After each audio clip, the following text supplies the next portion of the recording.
But okay, so thank you today, Kay, for being on Shots of Wisdom podcast.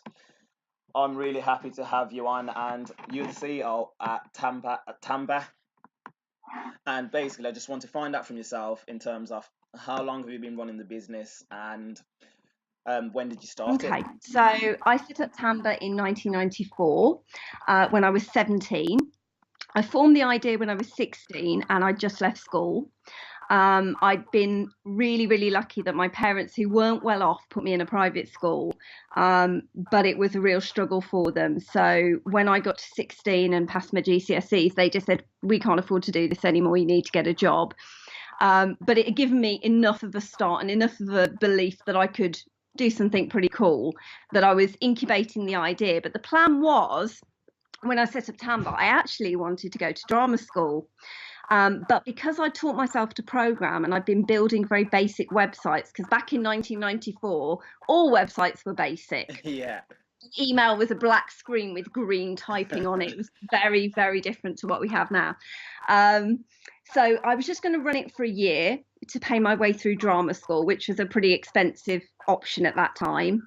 But I was very fortunate that I think I just had that kind of whiz kid type attitude, and I had the programming skills that were quite rare in 94.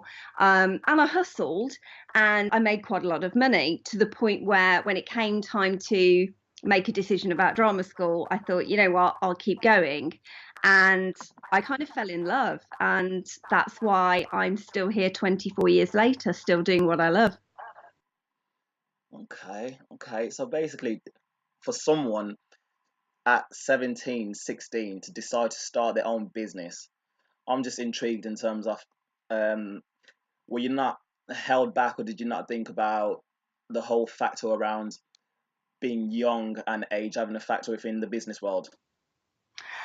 So in the early 90s, because the internet was an emerging technology, there weren't the kind of middle-aged male, Yeah. experienced role models. It was an industry in its infancy, a bit like, cryptocurrency Yes. is the big thing now. So if you're an expert in that, people are going to listen to you. And so in that time, actually being young meant I was a native of that generation. So it actually worked in my favor. I could use that lack of experience, but programming ability, the ability to write code then, made me different and made me special. But I think my parents had run their own businesses, and that had given me the work ethic, but I'd also seen their businesses go under. And that gave me this stubborn streak that hasn't changed at all as the business has grown and my life has changed, that I will not stop and I will not give up, and I will not ever have my family go through what we went through when they lost their businesses, because it was a really tough time. And I think really it was, whether you'd call it arrogance now, but when you're 16, 17, you don't see that you can fail. You're naive. And that naivety is a beautiful thing that gets you through to about 23, 24, when you have enough life experience to go, you know what, this is really hard. This is difficult. And then it's just the willfulness not to let go and not to give up, no matter how hard it becomes, because we have the dot-com boom and bust. Yeah. I've been in business through 2 recessions now. It's hard. But I am just stubborn as heck. You can shake that tree, but I won't let go. I really, really admire that. And then in terms of your parents, uh, what did they teach you? As in, what did you get from them that's made you successful within business from exactly what you just told me right now? Right, really, really simple. Their work ethic. They had the most incredible work ethic. So when they were self-employed, they were working 7 days a week. And my dad would be up and out the house before anyone was up, 5:30, 5 o'clock in the morning, out working. My mum would be taking me to school, then straight to work. Then she'd pick me up from school, and then we'd go straight back to work, and I'd go with her. And just kind of seeing that whole life. So to me, it was nothing strange or odd. So business hours to me, when they've needed to be, have been 100-hour weeks. And also when they've needed to be, because I have children now, they've been 25-hour weeks. So I've got that kind of work ethic when it needs it. When I need to put my shoulder to the wheel, I will. And that's something I definitely learnt from them. They have enormous strength of character and just this phenomenal work ethic, which I don't know that I would have it if I hadn't just seen it from the day I was born consistently. And even when they lost their businesses, my mom, from running her own business, took a job in a factory working nights. My dad became a security guard working nights because it paid better, and they would alternate shifts so one of them could be with me. It was awful. It was low paid, minimum wage, dirty environments. I can't imagine what that must have done to them after being self-employed, and at some points doing financially extremely well. And they did that to keep me in private school. And so for me, there's been a lifelong obligation, which I believe I'm paying them back now in kind. For everything that they did for me. They now live in a beautiful bungalow in the grounds of my house that I built for them. And I take care of my mom morning and night. She had 4 strokes last year. And so instead of them being in some kind of sheltered accommodation, they're next door where they can see their grandchildren every day. And I take care of them when they need it. And that to me is exactly what they deserve for everything they did for me.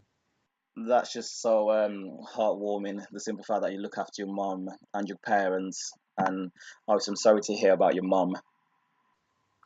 Well, you know what, she made it through, and that was a miracle in itself. You know, to have several serious strokes, and she had a very serious surgery in the middle of it, which was meant to stop any more strokes, and then she had another. So it was a really tough year last year, but it just shows you what you're capable of. And if I can't do my best every day watching her recover from that age 75 and just keep on going, keep walking, keep doing daily physio and everything else that she does, then there's something seriously wrong. So she's absolutely my inspiration. So if you think any of my stories impressive, you need to get hers, because she's phenomenal. It sounds like she's one heck of a woman. She is. So basically, in terms of like your motivation and drives, do you find that you can easily pull those from people around you and from your situations and surroundings around you? So they've changed over the years. I'm going to be completely honest. In my teens and 20s, my motivations were financial, all financial. It was about building wealth. I wanted the flashy cars. You know, I was driving a Jaguar XK8 when I was 25. I was driving a Bentley before I had my youngest child. So, you know, I've done the lovely cars. I've got the beautiful home. And I was still on that path until just after I had my daughter, who's now 3.5. And when she was 8 weeks old, my husband was diagnosed with cancer. And suddenly everything goes up in the air, and it puts what you want into perspective. And suddenly my motivations very much realigned. And I was like, what am I chasing? When is enough?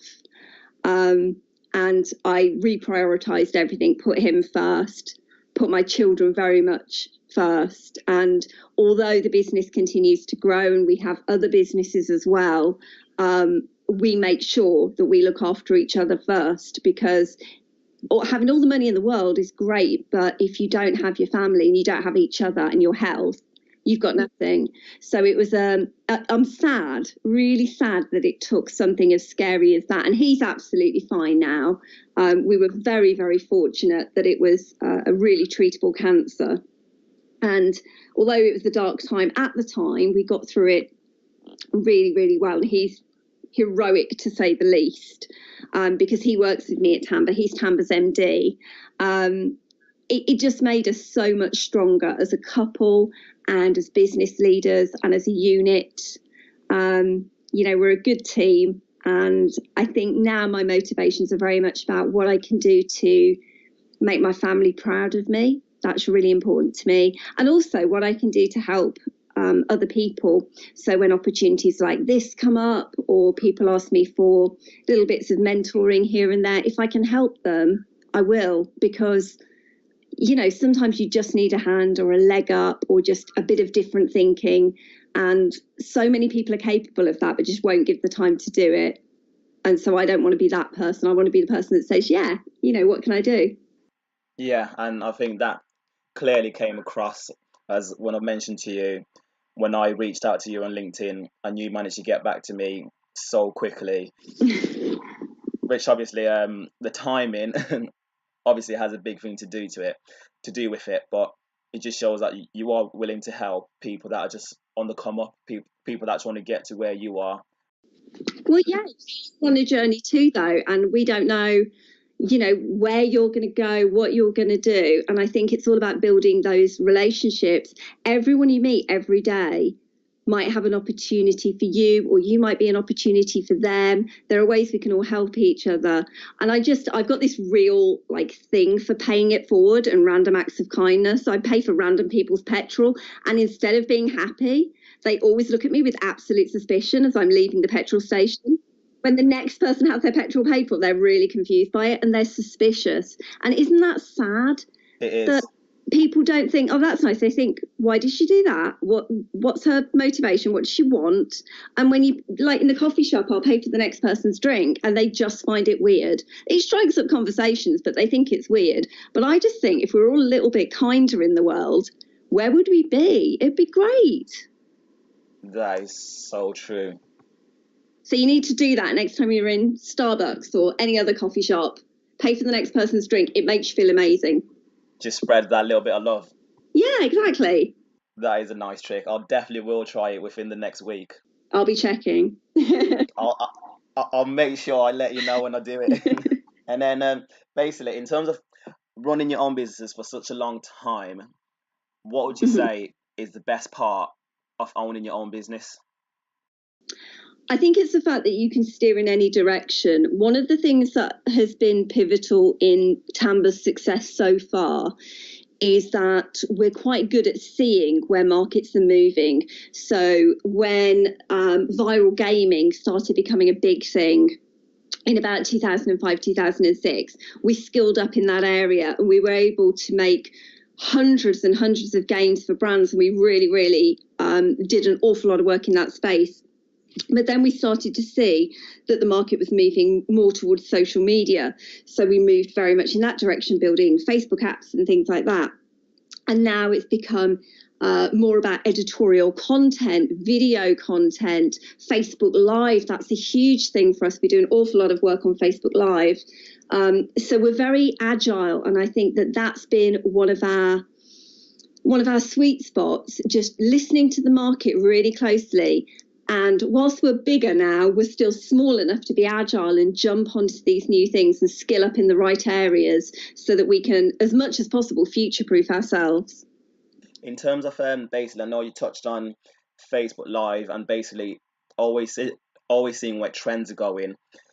How do you feel about basically Facebook Live, Instagram Live, and just how live marketing, shall I say, how all of that is heading within the next 1 to 2 years, and how that's going to play an impact in terms of growing both personal brands and company brands as well? It's really interesting. Where it's going in 1 to 2 years is impossible to answer because 1 to 2 years in internet terms is, everything changes in a moment in time, and a lot is defined by what Facebook or what Insta choose to do with their platforms and their closely guarded secrets like the Google algorithm. But there is definitely a lot of emphasis on Facebook Live with my clients. Insta stories, really, really popular, particularly with influencer marketing campaigns. So when we're hooking up brands with really good Instagrammers, they're doing both Instagram content that will sit on timeline and also Insta stories. So we're doing quite a lot of that right now. Facebook Live, when you do a Facebook Live video, you're 10 times more likely to be seen than if you do a normal video, but a normal video is 3 times more likely to be seen than a photo post. So you can definitely see that there is a movement towards video with Facebook in terms of how it appears on the newsfeed. So Facebook Live, you can tune in at certain points in the day or evening, and every brand's got a Facebook Live, particularly those targeting the millennials. There is absolutely a lot going on there. The problem is there are a lot of automatic mechanics being used that become really generic. Once you've seen them once, as a consumer, I think you'll tire of them quite quickly. So it's something that we're trying not to overuse, and we're trying to use genuine live. So we use presenters as well, so that each almost webisode, each experience is unique, and it's very much about directly engaging with the audience and having live conversations. We have a social media team who will moderate the conversations to make sure there's no, fruity language or anything inappropriate said. But really, it's about taking that consumer content and having presenters that in real time are confident in using that to, kind of change the vibe of the show and mix it up a little bit. It's very much, I suppose it's going back to my love as a teen of theatre. I actually present some lives for some of our clients, and I love the improvisation aspects of it. Whilst you do have a schedule and there are things you must mention and cover, how you do that when you're in a live scenario can differ, can vary. I don't choose to wear an earpiece when I'm on air. So although I'm getting cues and signals from the production crew, I haven't got somebody chatting in my ear telling me exactly what to say. And I think that creates real free-flowing content, and that a lot of which is derived from what the audience is saying to me in real time. And it's a great way of driving traffic to brands. And it's something that whether you're a one-man band or a multinational, you can do, because Facebook haven't paywalled it so that only the big players can do it. Anyone can do a Facebook Live. Anyone can do an Insta story or an Insta Live. You've got so many different options that are. When are they going to start introducing paywalls for this content and this functionality? And that's exactly what I think. So that could be something that happens in the next year or two. Yeah, because at the moment it's been so open to basically anyone being able to use it and advertise. Basically, it's very easy at the moment for anyone to start their own marketing business and run campaigns for different brands and companies. But then what happens when that changes? Yeah, I mean, I think a paywall will obviously filter out some of the smaller players. You could argue that Facebook won't do that, but I don't think anybody in the very early days saw that Facebook would have the advertising platform that's worth the billions that it is now. And it's the obvious challenger to Google, as is YouTube. So I think that there will be shifts in how the technology is made available to businesses, I think, as we go forward, whatever they may be, whether it's paywall or whether it's limitations on exposure in newsfeed. But I think there will be some challenges to overcome. So it's about how we become smarter about how we do marketing, because a lot of marketing is broadcast where you just shout out to people about what you do. And I think consumers now want to engage in conversations and become the heroes in their own stories. And we as people who control brands need to fit around the consumer and be what they want us to be at the time they want us to be that, rather than just having this is our story and we need to tell you, because people are turned off by that now. Yeah, 100%. I think we all see that on a day-to-day basis when people just, the stuff that was working even 6 months ago doesn't work anymore. Yeah. And then in terms of basically when you're approaching, I don't know, maybe in the earlier days when you were approaching in terms of strategy for different clients, how would you go about that in terms of finding basically their requirements, and then to the point where you're executing it? How would you go through that whole process? So in very earliest days, it was really, really simple. I literally wrote letters. So we were based in a place called the Custard Factory. So there were like hundreds of businesses just in Birmingham. In Birmingham, in Digbeth. Yeah. And I literally, one day I decided, right, how do I get this? This has got to grow. We were doing okay, but we weren't getting anywhere. And I wrote to every other business in the entire building. And I got, quite a lot of work back from that, which was just a real simple, do you need a website? Because back then, that was all it was. Do you need a website? Do you need a domain name? It was really, really simple. Yeah. And then from there, all of those people that we approached, we then said, and do you know another business that might have an equal challenge? And I can do something for you in terms of your price if you provide me with an introduction. So that was free peer-to-peer marketing then. And people were obviously willing to do that because it made their website more affordable. Now it's completely different. So now, and bear in mind, I'm working with multinational brands, global organizations, rather than the small businesses. We'll start by getting round the table with our client for 1 or 2 days on something called an onboarding workshop. And in that, it's about us discovering who they are, what they do, what they've always done in terms of marketing, what works, what doesn't work, what's changing, why are we sat around the table? There's always a reason. There's either a problem or an opportunity that's caused the need for us to be sat around that table. And then it's about identifying which of our skills and which of our teams are going to be the right fit to start answering either those challenges or those opportunities. So it's a lot more structured now, and it's scaled up extensively. But the principles are pretty similar, which is just about a discovery phase, followed by a almost like designing a recipe before we then bake it in the oven and taste the cake that comes out at the other end. We have to kind of find what those magic ingredients are that's going to work for that client. Okay. And then basically, in terms of after you've done the strategy and then once you execute it, and then how are you in terms of if it works, great, carry on. But then in terms of if it doesn't work, how quickly are you in terms of going back to the board and reevaluating and changing? And because I think in terms of marketing, that's something that we do a lot in terms of if it's not working, we can change it straight away and try something new. Yeah. But there's also a little bit of watch and wait, because particularly with social media, because publication of something, editorial content is instant. So the expectation, and I'm sure if I was the client, I'd feel the same way, is, well, okay, so where's my sales?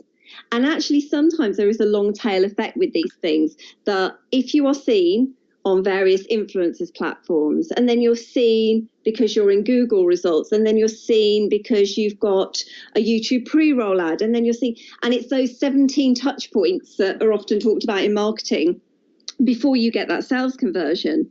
So I'm actually a little more cautious. I want to be agile at all times, but sometimes you've got to leave something in the market long enough to let it breathe. Not everything is an overnight success. It's why sometimes people re-release singles that didn't do well the first time and do better the second time. Didn't Ed Sheeran just re-release a song and put Beyonce on it? Because, yeah. So you mix it up. You go, okay, that was really good, but it only got to number 2. And Ed Sheeran thought, I'm not satisfied with that. He's a perfectionist. So he thought, okay, what can I do? Let's get some stateside involvement. Who's the biggest person I can get? Let's get Beyonce. That'll open some doors. Exactly. And obviously he's doing a track with Eminem now, so it's opened up these opportunities. So I think in the same way, you can revisit anything and you can still give it a little bit of time to work. I'm always loath to expect things, you don't sort of sit the chicken on the egg and expect it to hatch immediately. You don't plant the seed and you haven't got the flower the next day. Some of the seeds that I planted within Timber, I planted 15 years ago and they're growing out today. I have a client, he's a great friend now actually, and it took me 10 years to win him as a client. And he started at one company, I pitched him, didn't win him. Went to another company, pitched him, didn't win him. Went to the third company, pitched him and won him. But 10 years it took me to win him as a client. And even now we're still great friends. So, you've got to stick at these things sometimes. It's not always about the quickest reaction. Sometimes no move is the right move. But when you can clearly see that something's not meeting marketing objectives, or you've put something, a campaign somewhere and it's not getting the reach, you can just maybe look at the media plan for it and say, do you know what? Maybe I've got the right message, but the wrong channel. But a lot of the success of that is actually testing with consumers before you publish big pieces of content and big marketing campaigns, and actually testing with a focus group, which if you're a one-man band, you say, well, I'm not going to afford a research agency and a focus group. But that could be a group of people not that well down the pub. It could be showing some people in a coffee shop. It can be really, really simple concepts like that. It can be putting something on an internet forum just to research and garner some thoughts from other people. But actually testing those ideas in the first place before you start spending money on media is a really, really good plan 9 times out of 10. Okay. And in terms of what advice would you give to someone else, whether young, old, trying to basically start an agency today in 2018? That's a good question. So I would say you need to find something about yourself that is different and unique. In the agency world now, there are so many people that claim to be something. There are 1,000 web design agencies. There are hundreds of social media agencies. There are hundreds of influencer marketing agencies. So find something that is your unique DNA, because I think at the moment, marketing directors are probably getting a little bit tired of everybody being everything. And that's not to say that my agency, because we have specialisms in all of those areas, isn't part of that problem. I'm lucky that we've got brand recognition, we've got heritage now, and we've got, you know, a portfolio of awards that kind of drive people into us. But I think for me, it's about finding that unique something. And even if it's just that you're, as a founder, you're more excited than the next person, or you've got a controversial view of where marketing is going, but you just stick to that, and you've got to have a spine of absolute steel, because agency land is tough. There are some great people in it, some amazing people. I'm so lucky that the industry at large is full of amazing people. So you've got to be tough. You've got to be really, really resilient. So young or old, experienced or inexperienced, I don't think that's an issue. I think just having that inner strength that you will be that person that when someone shakes the tree, you will not let go either, is pretty powerful stuff. And then in terms of basically being patient when you're building, it doesn't matter whether it's an agency or any business, just in general, how much of a role does being patient? I think, yeah, it plays a big part of it, because if you're like me, you'll wait exactly one night to become an overnight success. And after 24 years, I'm still not an overnight success. I'm still waiting for that moment. So I think not setting yourself up for failure by expecting greatness in the first year, and also being really sensible about not taking too much money out of the company, allowing it to sit there and grow. You know, take a salary, but don't take a big salary. Don't blow all the money when the good times are rolling before you have that lull that happens in any business a couple of years in. Get great people around you. Focus on that. So being patient doesn't mean not doing anything. It means not expecting the end game right at the beginning. Because if you've got that, where's the fulfillment? I've seen so many agencies that have actually come and gone in the time that I've been in business because they've sold out. They've made millions. They've made absolute millions, some really amazing agencies. But I often think those people were so creative and so inspired by what they did. I wonder how they feel with all that money in the bank, but not having that buzz of agency life now, because obviously once they've sold out, they're not allowed to work in agencies for X number of years thereafter. And as much as, you know, we've had a lot of offers for timbre over the years and some really good ones, I still absolutely love it. And so I can't imagine right now not going into work each day and not picking up the phone and seeing who's going to call and what the opportunity is going to be and what the challenge is going to be. And I think that's probably where, you know, my heart lies at the moment. And I guess it always has. So patience to a degree, but patience doesn't mean paralysis. You can still be growing a great team around you. You can be growing great processes around you, because as much as it's boring, process is key. And if you're like me and you're an entrepreneur, you'll have none. You'll hate process, hate it with a passion. So the first person you hire needs to be a process person that they'll really wind you up, but they'll be the most essential person for you, because entrepreneurs have the great ideas, but they have no clue about actually executing them to fruition. That's a really, really big eye opener. That's my weak point, is following things through in a nice, sensible, logical process. I go, come on team, great idea, we're all going to go and do this. And then I have a load of people who sit there and make it happen, but look at me frustratedly because last week I had another big idea. So, you know, it's great being an entrepreneur, but it's a nightmare for people to have to work with me. And then in terms of your team and the people that you work with and people that work for you, how important are those people to you? They are so important, so important. There is no way that I could do it alone.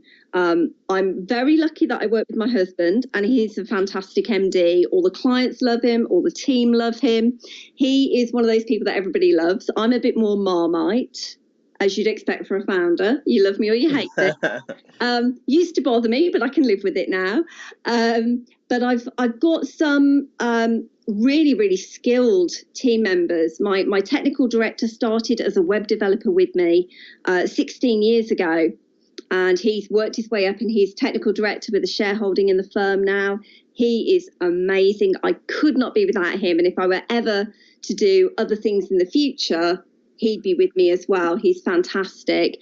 And we've got lots of key people, but there's also people that I've had work with me who have moved to other places in the country, and I still sound them out when I've got challenges or ideas for the business, because we've maintained that really good relationship, and as colleagues I really trust them. I was going to say trusted, I still trust them. So it's about kind of making those relationships along the way and maintaining them, because when somebody leaves, that maybe they haven't left for good. I've got staff who are working for me now that worked for me once, moved on and came back. And that really says a lot about you, yourself, and your company as well, for them to leave, go somewhere else, get that experience elsewhere, and then come back as well after. Yeah, I hope so. And in terms of basically your company, what growing pains did you have, if any, or what were some of the darker moments that people don't really see who are not running businesses that you've had over the past years running your business? Well, I mean, over the years, there's been a few periods where the phone hasn't rung, and, you know, your AdWords campaign hasn't delivered, and you've had to come up with some really, really good hustle to keep getting the deals in. Other times, you're just fighting off opportunities. Just lately is a great example. We literally can't hang up the phone quick enough for the next call that's coming in. There's so much opportunity out there. There's so much going on. But historically, there have been periods of time where it gets very quiet, and you've got to be really proactive in those moments and not let the deafening silence paralyze you from doing something to stop that. You know, you've got to start that ball rolling.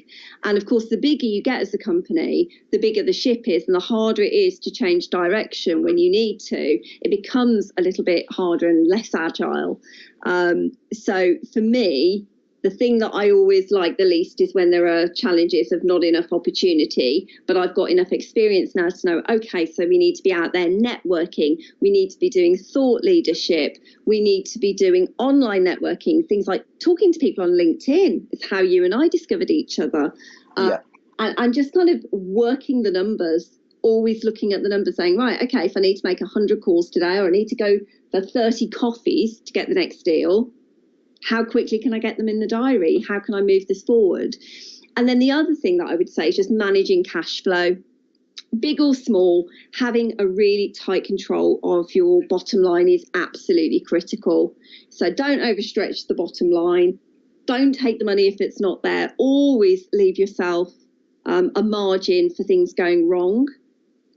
Be insured, you know, do all the boring grown-up things. Be insured, protect yourself. If you do something that serves the public, you need your public liability, you need your professional indemnity, you need your buildings and contents, all these boring things that sexy business leaders don't tell you, but they're all there to protect you. So that it's even things like hacks that are probably more the crimes that I guess we face in business now than, you know, your traditional burglaries. It's more hacks, isn't it?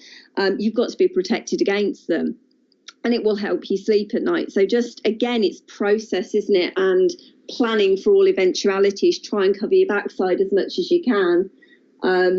Cash flow and covering the lean times are the two, I think, potential dark dark areas that you can face, but there are ways to get around both of them, and prevention's better than cure.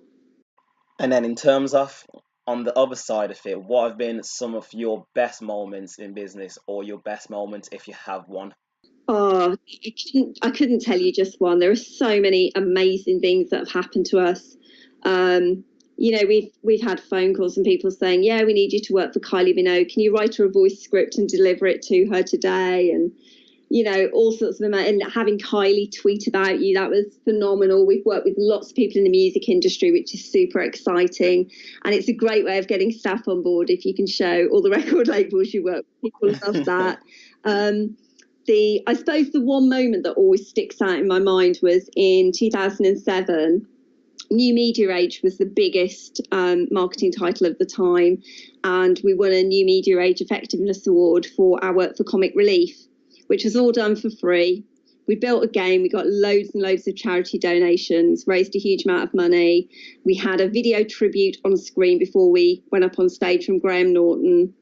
And then Simon Amstell gave us an award. But we had to walk from upstairs down this massive staircase and then through all the crowd. And it was just a phenomenal moment. And my mom and dad were there. I booked them a suite at the hotel for that night at the Grosvenor House. And just the pride on their faces when they saw me pick up that award was what it was all about for me. It was a phenomenal night. So that's a kind of standout moment.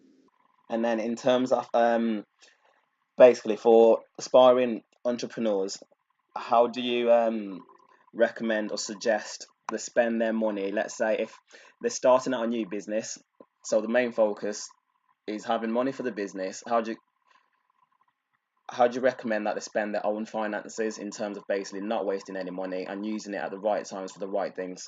Okay. Well, I can actually answer this a little bit differently to how you're going to expect me to, because I actually set up another company over Christmas. And I have a jewellery brand, a luxe fashion jewellery brand called Jasmine Harper. And one of the things that I've done as a bit of an experiment is set it up with probably about £500 marketing budget, and that's it. When that £500 is gone, it's gone. But we've been really smart. So we've set up the website very cheaply. I haven't had my own internal design team do it because I wanted to prove that these things can be done on a budget. So we built it with Shopify.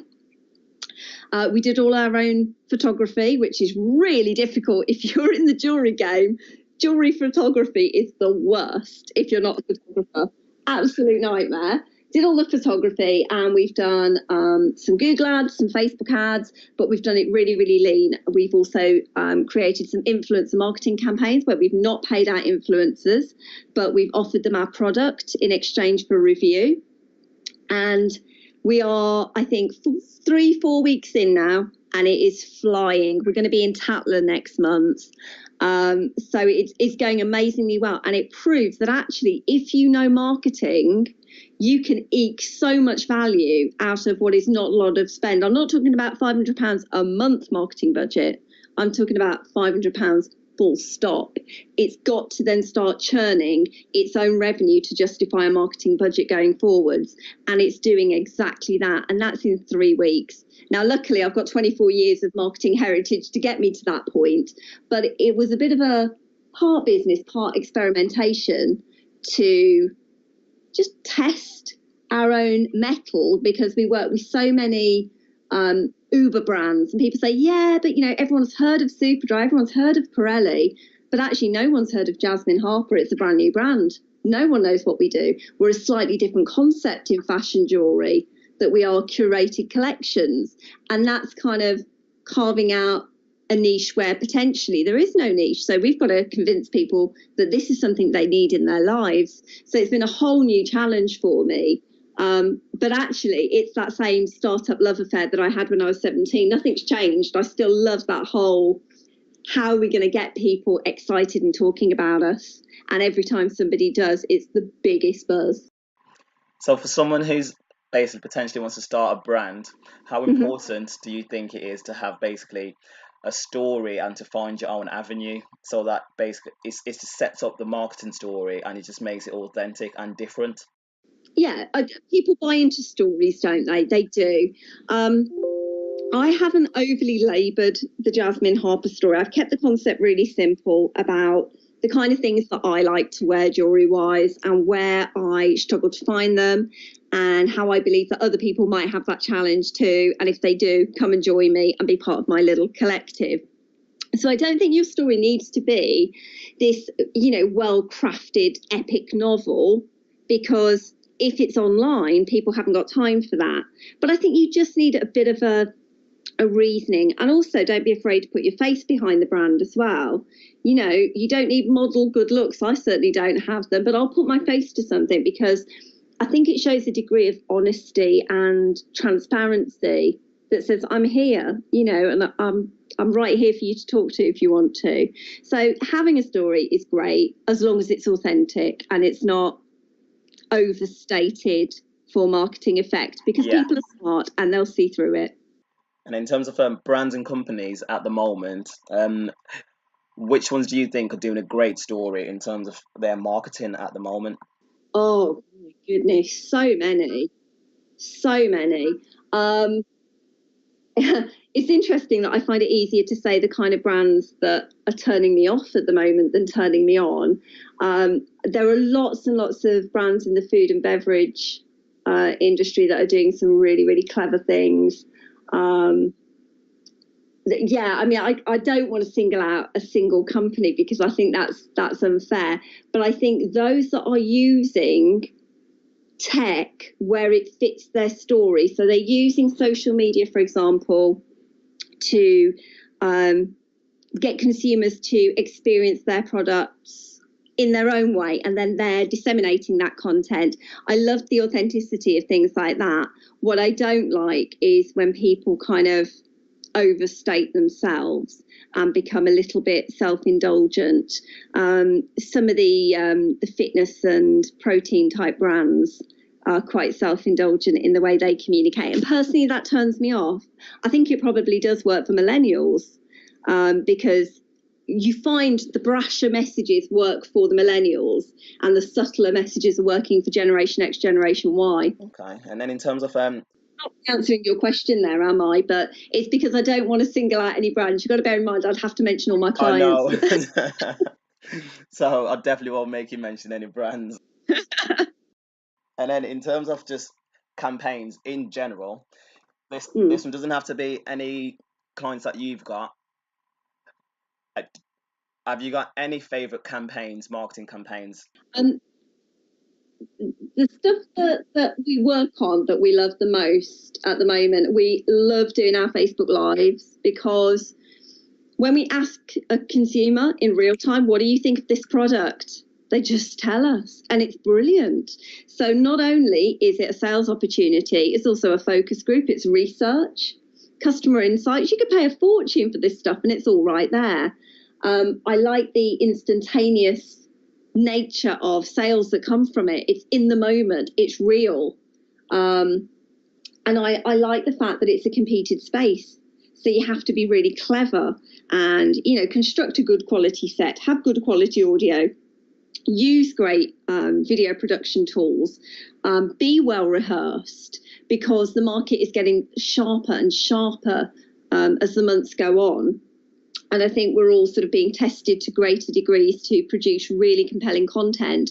I also think brands that are using really good video content, where they actually are moving more towards content in webisodes and storytelling over the longer period, but using rich video content, that is definitely something we're going to see more of. And it's truly moving consumers towards action, which I think is fabulous. Lots more authentic storytelling as well. Lots of brands tell stories, but authentic storytelling is a bit different, where these stories are born out of real customer situations and real customer needs rather than contrived. Because like I said before, consumers are really savvy and they're picking up now where brands are being a bit try hard. So it's all those, when you hear about, supermarkets that jump into conversations with each other. What's the thing with the Sainsbury's uniform? And it was an item of ASOS. the way they bantered, it was really authentic and it was brilliant. And I can't even imagine the PR value of that. It's priceless. Yeah, but it's little moments like that. But the problem is, if you're not listening and doing social media listening, you would miss that marketing moment. So being able to piggyback on those things is brilliant. And that's something any one-man band can do, because they've got the time and the ability to choose to do that. And then in terms of at the moment, what would you say is one of your favourite platforms in terms of Facebook, Instagram, Twitter, Pinterest? Right, well, I love Twitter for news. I get factual stuff from Twitter. I spend the volume of time on Facebook. Insta is a work tool for me because I'm too old. You're not. I love Pinterest for inspiration. All my guys at work love Snapchat, love WhatsApp, and I'm a little bit dinosaur-y, so I will create the campaigns with them in, knowing exactly how they work and who they're for. But do I spend my time on those platforms? No, I don't. Not if I'm honest, that's not where I spend my time. I'm not a natural YouTuber. But video is such a core part of what we do. And my son, who's 8, has announced that he would like to be a YouTuber. So I'm having to really up my game there, because 8-year-olds are so tech savvy these days. Oh my God, yes. Yeah, I mean, he wants the full DSLR setup wow. for his YouTube channel. Yeah, he watches Ali A. So, I mean, as long as he can be as successful as Ali A, I think I'll be sorted for life.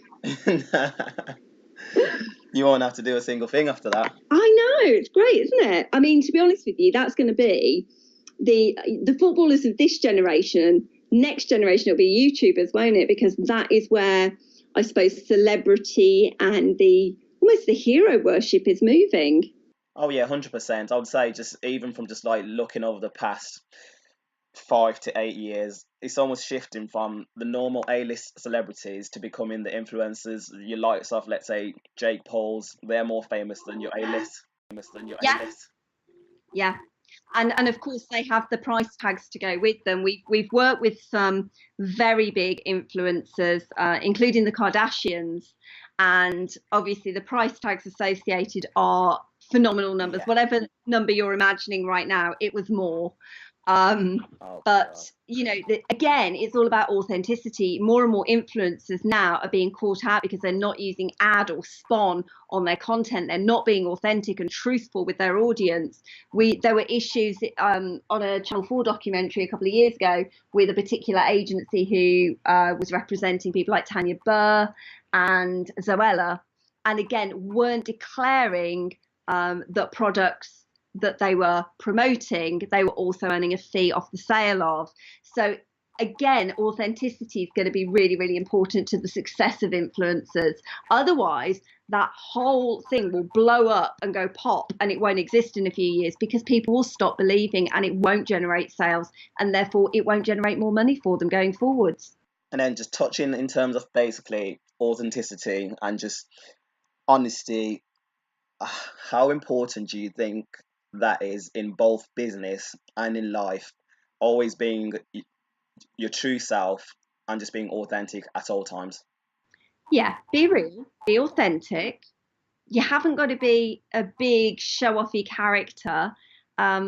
I always get asked to speak at conferences and things like that, and I'm actually a really shy person, and that's the last thing I want to do. I immediately pass all that across to John because it's not for me. So knowing the things that you love, I love to write. I'll write white papers and thought leadership till the cows come home, but I don't like to speak. And I think you've just got to do what you love and be honest and open about that. Having said that, I know some business people who overshare. And customers don't need to know too much. They need to know what's relevant to them and their business. But you're in business, you're not necessarily with every client making friends. There needs to be a bit of a distinction. So I sometimes think that oversharing can undersell you. So just, maintain that level of professionalism that is right for that particular client. Some you get closer to than others, but just having that standard that you always stick to. And as long as you make yourself and your family proud by your own standards, Don't worry about what anybody else is doing or what their standards are. You judge yourself by your own standards and let other people judge themselves by theirs. And just single-handedly for you, if you had to pick just only, let's say, 3 things which you feel are the main reasons why you've been successful, what would those be? Naivety, in the first place, because I was young and I didn't know I could fail. Stubbornness, when I suddenly realised I could fail and I was just going to refuse to. And doggedness. No matter what, if I want you as a client, I will just keep going till I get you. Even if it takes me 10 years, I'll get you in the end. I just have dogged determination. It's not glamorous, it's not sexy, but I will work hard and I will win that client. And then in terms of, let's if you had one wish, I'm just going crazy now, but Oh, go on.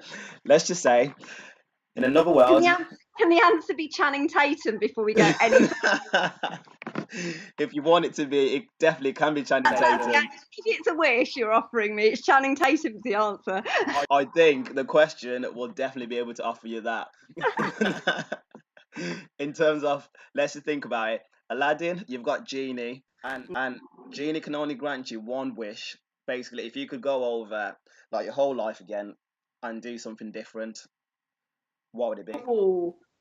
Now, you know what? There are things that I've done in my past that were so epically stupid that I don't know that I'd be the person I am today if I hadn't suffered those kick in the teeth humiliations. So would I change them now? I don't think I would. And sometimes I always say I wish I'd met my husband 10 years before I did. We didn't meet till I was 30. And we got married really quickly, and we've been married a decade this year, which is fab. But I always say I wish I'd met him so much sooner, but then would it have been the same? So what would I wish for? I would wish that I inspired my children to be their best, because everything they do gives me so much satisfaction. So I would love them to look at me as I look at my mom as an inspiration, and my dad, and think, you know what, my parents are an amazing example of what hard work can achieve. I'd like to go out and do my thing and achieve something like that. If I'm making them proud every day, I'm happy, whether that's a wish or not. Failing that, I just wish for Channing Tatum. So we're still going at Channing Tatum. Possibly. I'll make the kids proud first. and But, you know, and then you'll Channing. forward the podcast to Channing anyway. You never know. I'll let Channing know. And then I know I've took a lot of your time, so I've just got literally just the last 2 questions for you. Just so Yep.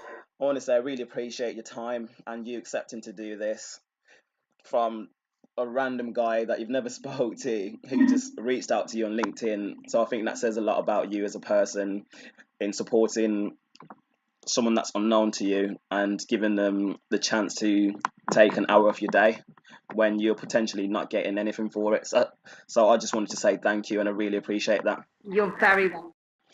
And then in terms of basically the podcast being based around business and marketing creatives, people trying to go from, let's say, point A to point B, or point, I don't know, from M to N, what 3 shots of wisdom would you give to those people that are trying to start their own business and trying to make a difference of their life?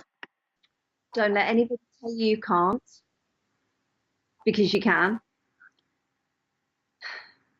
Show up every time. 99% of my success has just been showing up. And when it needs it, hustle. And those are the main ones that you would pass on. Yeah. Because thing is, you can have all the marketing skills in the world. Yeah. If you don't hustle every day, they're not going to carry you through, because somebody with hustle and no marketing skills will convince more people. So have all the skills, absolutely. Don't be a pretender, but you've got to show up and then give it some hustle. You got to work it. And by hustle, I don't mean be dishonest or anything, but be there, care, be chatty, give it your all. You know, take every opportunity that's put before you, because you never know where it might lead. That's what I've done today. Yeah, that's very true. And that was the last question for you from me today. And I just want to say again, thank you. And from just this past hour that we spoke over this conversation now, I'd just like to say, as what I'd call it, you're a really cool person and a really down to earth human being. Thank you. It's really kind. Really appreciate you for doing this, Kate. So this is the third podcast of Shots of Wisdom, and it is officially done.